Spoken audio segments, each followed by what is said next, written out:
எல்லாருக்கும் வணக்கம். பல்லானத்தம் school HM Murugan இந்த இஷ்யூஸ் வந்து எல்லாருக்குமே தெரியும். அவரோட கூட்டாளிங்க யாரு அப்படின்னா, அவன் பேர் சிவராஜன். அந்த சிவராஜன் யாரு அப்படின்னா, நம்ம பிளாக்ல குஜிலியம்பாளையம் பிளாக்ல வேலை பார்த்த ராதா அப்படிங்கிற டீச்சரோட ஹஸ்பண்ட்.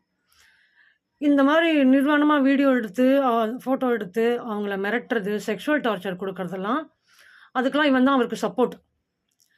இது வந்து இங்க இருக்கிற வேற யாருக்குமே தெரியல. நம்ம பிளாக்ல இருக்கிற வேற யாருக்குமே தெரியலங்க. எனக்கு நல்லா தெரியும். 2010ல எடுத்த ஃபோட்டோ, நிர்வாணமா எடுத்த ஃபோட்டோ அப்படின்னு சொல்லிட்டு 2010ல எடுத்த ஃபோட்டோ. கண்டிப்பா ஏன்னா நான் எப்படி ஷூரா சொல்றேன்னா, அந்த 2010ல எடுத்த ஃபோட்டோன்னு எப்படி ஷூரா சொல்றேன்னா, அப்பதான் எனக்கு கடைசியா முடி நெறையா இருந்தது. அந்த ஃபோட்டோ எங்க எடுத்திருக்காங்க அப்படின்னா, டெல்லியில எடுத்திருக்காங்க.